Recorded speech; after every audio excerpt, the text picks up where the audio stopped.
So with What's up with it, bro? nothing much. Introduce yourself, let people know who you are. All right, I'm Armon from Protection STL Tactical Boutique. We are the first African American storefront FFL here in St. Louis. And I appreciate that, just from you offering this service to the community. Most definitely, and I appreciate you all for having me on. Now, what led you to opening your own gun store? Well, I've always had a great passion for firearms ever since my dad. He actually got me started shooting at the age of 8. So it was a great opportunity to have somebody in my family who was talking about firearms and talking about it in the right way. And from then, my wife and I, we collaborated, and we basically started training the community first before we ever even had an idea of a gun store. So for the past 7 years now, we've been training close to 8,000 people in the St. Louis area with our CCW classes, our active citizens classes as well. So it's been a great opportunity, not only arming the community, but educating the community.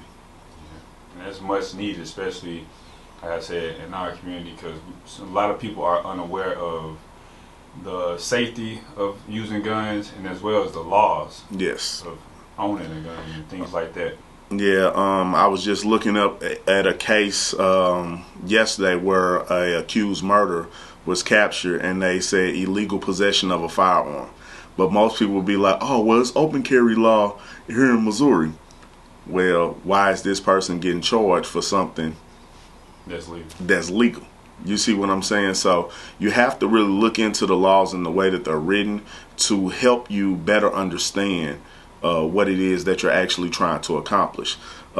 Freedom can be very captivating, and it makes us, yes, I'm happy, I'm free. But a lot of the times when we see it in the government stance and the way that laws are written, it's usually some type of back door to where they can still get you. And that's our whole goal, is to make sure that you're completely well-rounded when you're dealing with firearms.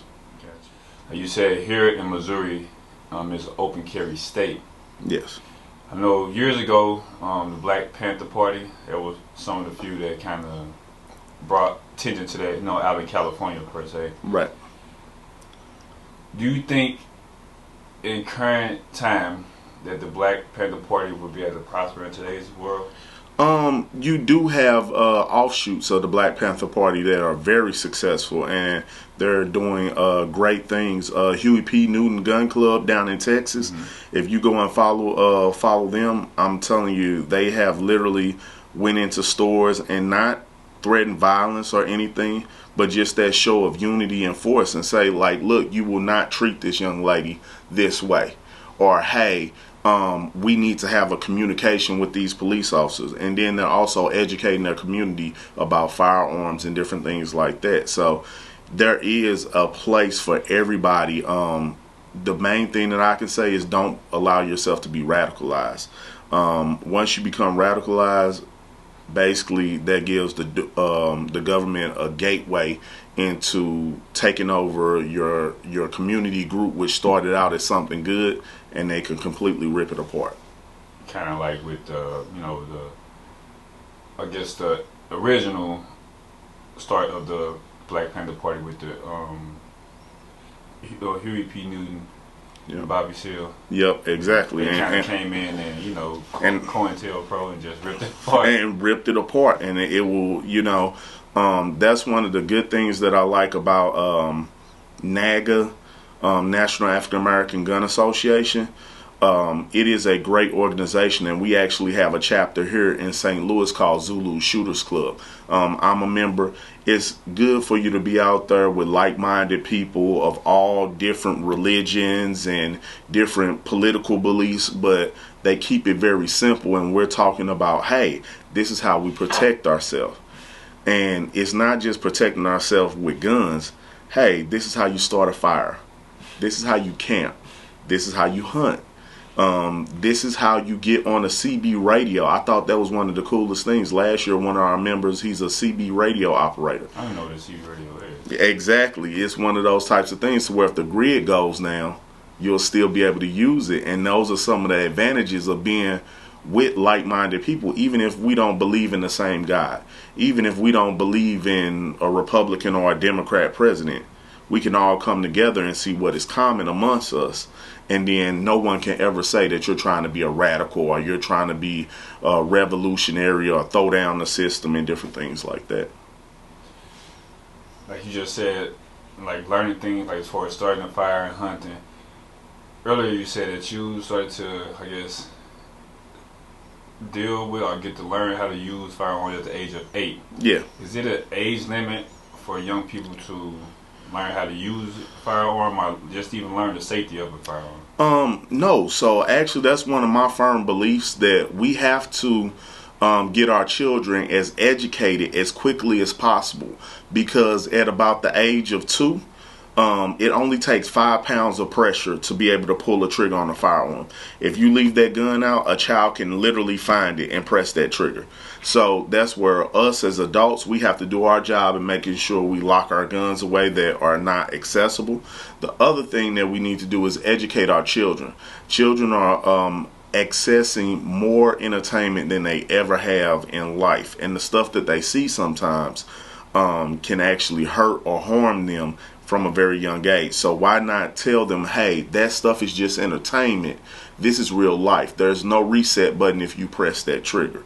So we actually start our children's firearm safety classes at the age of 5, and then they can go out to the range and shoot when they turn 10. Yeah, that's good. I actually just remember years ago I wanted to take my daughter out. She's probably like 8, but the gun, I don't know if it's the gun club or the shooting range that I went to, told me I wouldn't be allowed to do that. Yeah. And they do that a lot, and it's not really them. It's necessarily, sometimes it's the insurance policies. So when dealing with this stuff, you have to have crazy insurance policies, and they have some rules that to basically for you to be able to have a business, and if in case somebody get hurt, you can pay for their medical bills and different things like that. You got to have some type of restrictions in there. But one of the things that I do recommend to people, there are there are state-ran shooting ranges that you can go to. One of them that I like to frequent is Reef Schneider. Yeah, you're going to probably need a truck, and it's about an hour's drive away from St. Louis. But it is a great opportunity. Bush Wildlife is another one that you can go to, and occasionally, if you look on the Missouri Department of Conservation, they also have children's hunting safety classes and also beginning marksmanship classes.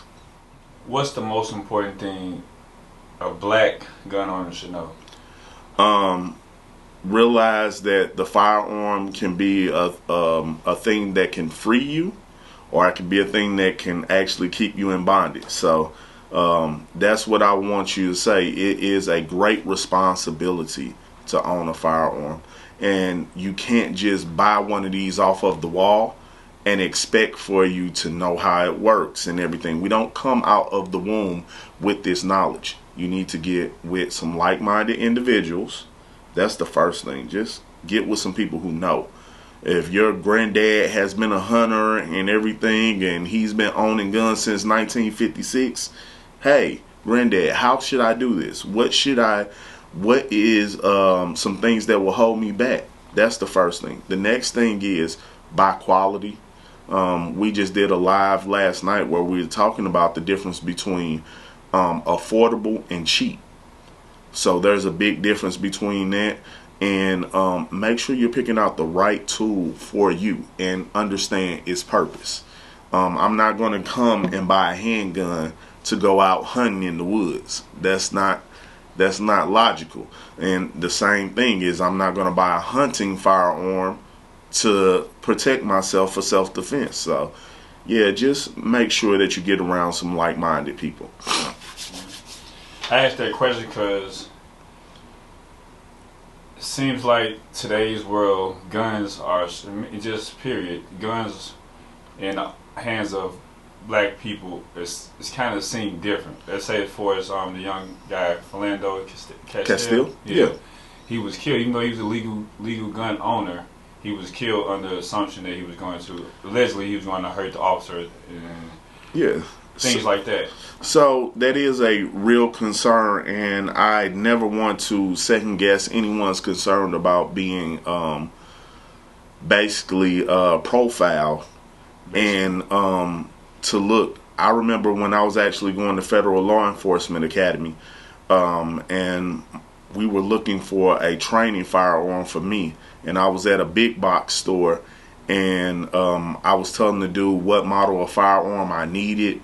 And I didn't tell him why I needed that model of firearm, but he was like, no, you don't want that. You want this one, so if you kill somebody, you can hide it easier. That's literally what the attendant told me. And then I slid him my card that said, hey, I'm about to go to Federal Law Enforcement Academy. But you see the cardinal fitted and everything. He assumed a young black dude, 23 years old, that I was out here on some hood rat stuff. And that is one of the main reasons why we opened up Protection STL, because sometimes there is a stigma of people not recognizing us or even noticing that we have the same rights that that average hunter does, or that person who has been involved with firearms and different things like that. So part of that also has to come from within. We have to change the image of what it is of being a gun owner. A lot of people will put up the two pictures and they'll show the white family with the guns, but then they'll show some little boys with the guns, and all the boys got sagging pants, they pointing the gun at the camera, and it's very different than this. And that scares people. It makes them uncomfortable. So if I can catch those young men and tell them, hey, this is not what you want to do, that's my whole goal. Because I remember being a young dude with a gun and taking the cool picture and everything and not realizing I'm putting out kind of a bad image of myself, and it's not a true reflection of who I am. Then not only that, rappers make it seem cool to have an illegal gun, where they kind of joke like, oh, you got a legal gun, no, my gun's dirty or whatever. Why is it important for a young black gun owner or any gun owner to have a legal gun versus an illegal gun, or carry, you know what I'm saying? Illegal. So the things that make guns illegal are they're stolen. So I steal James' gun and then I use it in a crime, he reported it stolen, then that's how I get that illegal weapons charge that we were talking about. Another thing is straw purchase guns. That means I get my girlfriend Jenny to come in and she does the paperwork for me and then hands the firearm right over to me. That stuff tracks back, and those are some of the things that I try and tell young men: don't get involved with this stuff, because, and just like you say, rappers, they have a agenda. You know what I'm saying? For example, T.I., he went to jail for weapons charges and everything, but he's talking about guns and different things like that. But if you see his sons, all of them are legal gun owners. His sons and his daughter, all of them are legal gun owners, and they've been taking training from one of my homies down in Atlanta, Big Mike. And you see the difference on how he's making sure his children don't go through that. So why would you put your children through that? We have to catch that education, because they're learning, but they're selling us a dream. One of the things that, and this is a safety check firearm, is clear and unloaded, but one of the most famous things is Draco, Draco, Draco. I promise you, nobody was worried about a Draco style firearm until Future put that out. And then all those guns used to literally cost $300. Now they're upwards of, I think the highest one I've seen at a gun show was like $1,800. And it's literally because of the fame and because of what rappers say. People think that it's golden and it's real, which it may be real to some people, but it's not applicable to everyday life. That's the best way I could say it, you know, because I love rap. Like, that's one of the things that really gets me excited and helps me move on with my day. So, Culturally. yep, exactly. Yeah. In 2020, at least 4 women were killed per day in the U.S. Okay. And just here last year in St. Louis, you know, it was a suspected serial killer targeting women. Yes. How important is it for women to start arming themselves? Have you seen in the last year or so with the COVID unrest in 2020, have you seen a spike in gun sales and just throughout the city and also through women? Yes. So actually, even before we opened up our store, 80% of our business was from women. So through our CCW classes, 80% of our business came from African American women. And that made it very important. So like my wife, she's an ambassador for women's concealment clothing. And she has trained herself up. She takes training to be able to help women do things that people say, oh, you can't do that because you're a girl and oh, this all you need. And she definitely, I don't have to train her. She literally can get up and do it for herself. But we have seen a great spike, and it's great that women are taking the opportunity to protect themselves. It's some things that I would like to see for them to do better. I would like to see them take more training. So don't just buy the tool, take more training, get more involved with it, and then also don't cheap out on yourself when you're purchasing your tool. Sometimes ladies will buy things that are less expensive because they feel they're not going to use it as much, but you want something to be easy to use when you do have to use it. So that's very important as well. In the last years, Missouri has adopted a few laws pertaining to guns. One, for instance, is the one where you don't need a permit to carry. Yes.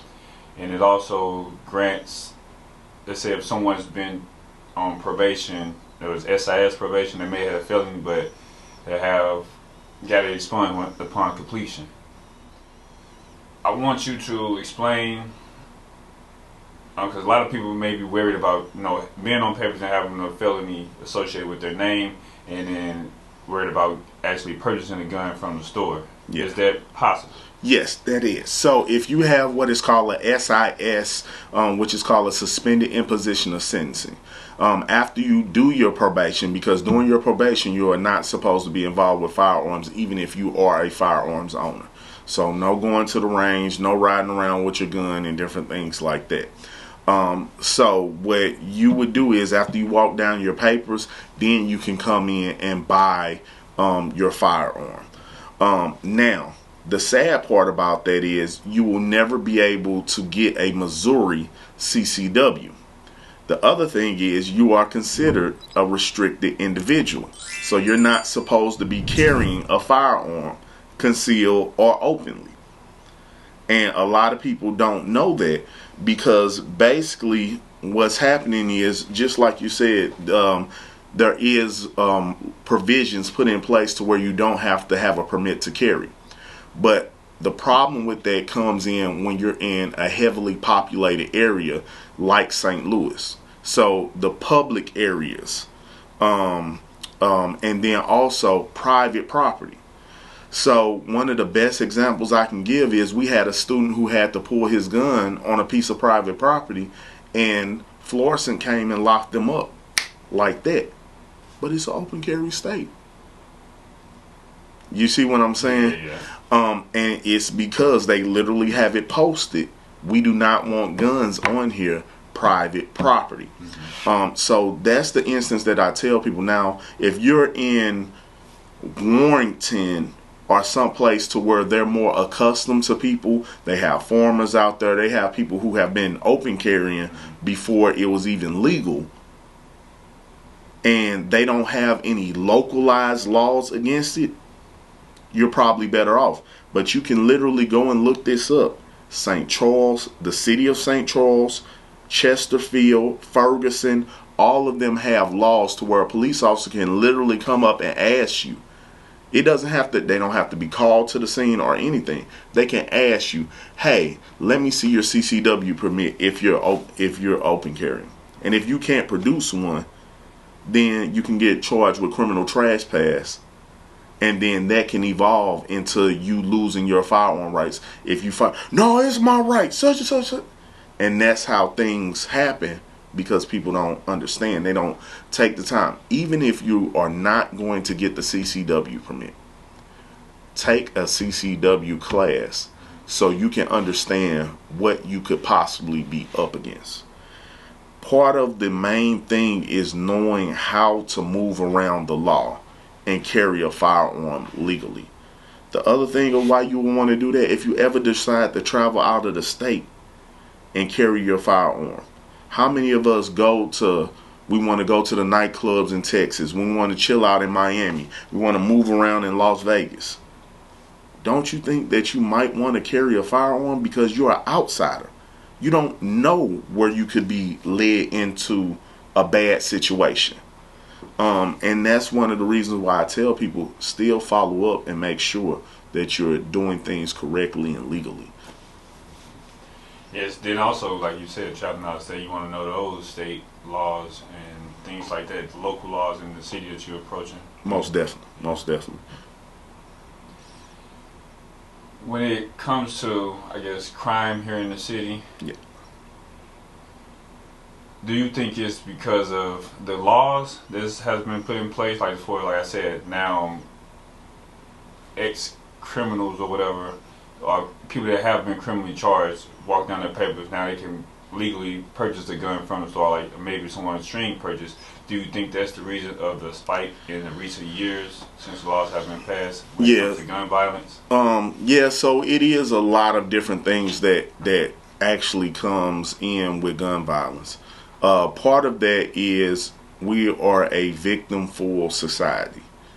And people don't realize it, but we all play the role of a victim a lot of the times and we don't even notice. We walking into the store with our head down, texting. We are leaving our car unlocked and we leave a gun in there. All of those different types of things that's where criminals will feed off of continuously. And one of the worst things that I've been seeing is people stealing firearms.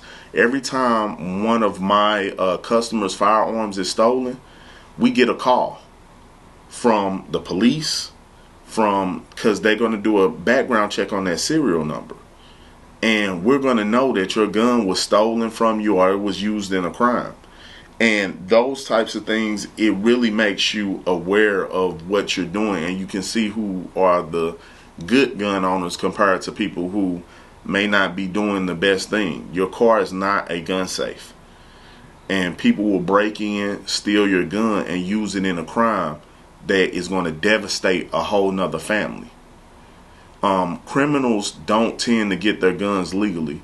The other thing is, ladies, you have to stop supporting your criminal friends, boyfriends, husbands, whatever. If he's not supposed to have a gun, it's a reason why.